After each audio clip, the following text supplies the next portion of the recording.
Good evening. President Obama and the other national leaders of the G20 summit have wrapped up their meetings in London. We'll tell you what they have to show for the time they spent together, and we'll cut through the hype largely driven by the summit's host, British Prime Minister Gordon Brown.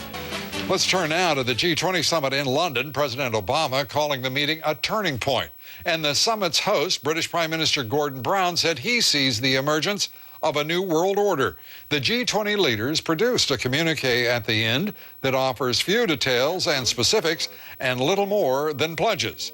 But a lot of pledges. Pledges of $1 trillion for the International Monetary Fund and the World Bank. Pledges to be better regulators and pledges not to be protectionist. Ed Henry is with the president and reports now from London.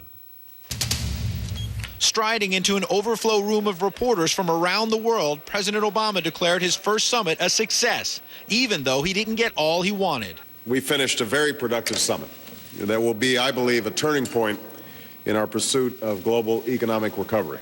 It was historic because of the size and the scope of the challenges that we face and because of the timeliness and magnitude of our response.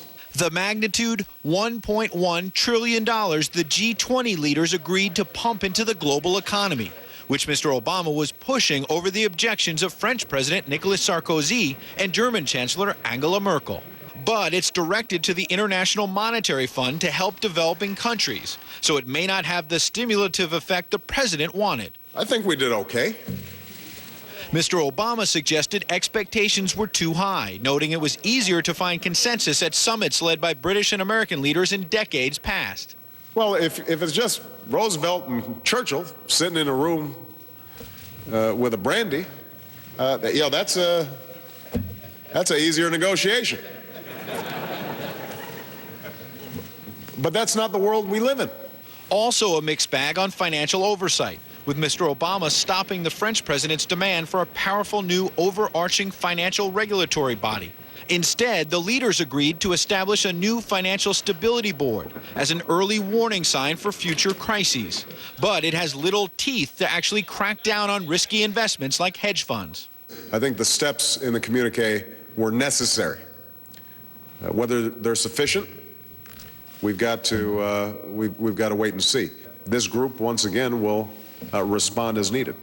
This group gets another chance to respond this September in New York. But it's important to remember its last meeting was 5 months ago in Washington, and the crisis has only gotten worse ever since. So it's not clear that today's actions will stop this global recession. Ed Henry, CNN, London.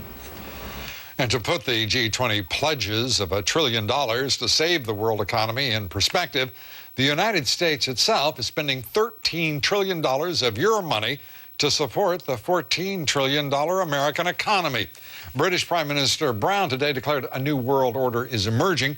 We want to know what you think, so our poll question is, are you excited that a new world order is emerging, or are you concerned about America's sovereignty? Cast your vote at Dobbs.com. We'll have the results here later. 93% of you say you are concerned about America's sovereignty.